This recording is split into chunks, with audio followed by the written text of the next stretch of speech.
गरीब नवाज जफाल जादूगर की कहानी। बहुत समय पहले एक गांव में जफाल नाम का जादूगर रहता था। वह जन्म से ही गरीब था, लेकिन बचपन से उसे जादू टोने का बड़ा शौक था। लोग कहते थे कि वह रात को जंगल में जाता और पुराने पीपल के पेड़ के नीचे बैठकर मंत्र पढ़ता। धीरे धीरे उसने कई छोटे छोटे जादू सीख लिए। गांव के लोग उससे डरते भी थे और उसकी मदद भी लेते थे। अगर किसी के घर में बीमारियां फैल जाती तो जफाल कोई चूर्ण या ताबी देकर कहता, इसे दरवाजे पर बांध दो, सब ठीक हो जाएगा।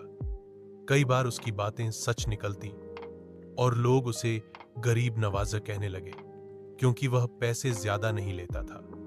लेकिन जफाल के मन में एक लालच था। वह सबसे बड़ा जादूगर बनना चाहता था। कहते हैं कि एक रात वह एक पुराने खंडहर में गया और वहां उसे एक किताब मिली जिसमें बड़े खतरनाक मंत्र लिखे थे। उसने किताब पढ़ी और शक्तिशाली जादू पा लिया। अब वह हवा में उड़ सकता था, आग को काबू कर सकता था और लोगों के मन पर भी असर डाल सकता था। धीरे धीरे उसकी शक्ति बढ़ी, लेकिन उसके साथ उसकी अहंकार भी बढ़ गया।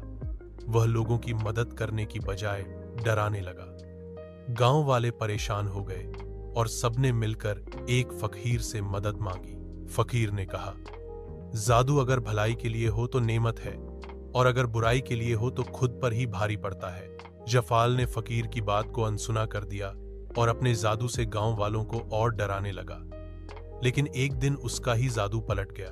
कहते हैं कि जिस किताब से उसने ताकत पाई थी, उसी में लिखा था, जो इस विद्या का गलत इस्तेमाल करेगा, उसकी सारी शक्ति उसी को निगल जाएगी। ऐसा ही हुआ। जफाल की सारी ताकत खत्म हो गई और वह फिर से साधारण इंसान बन गया। गांव वालों ने उसके पीस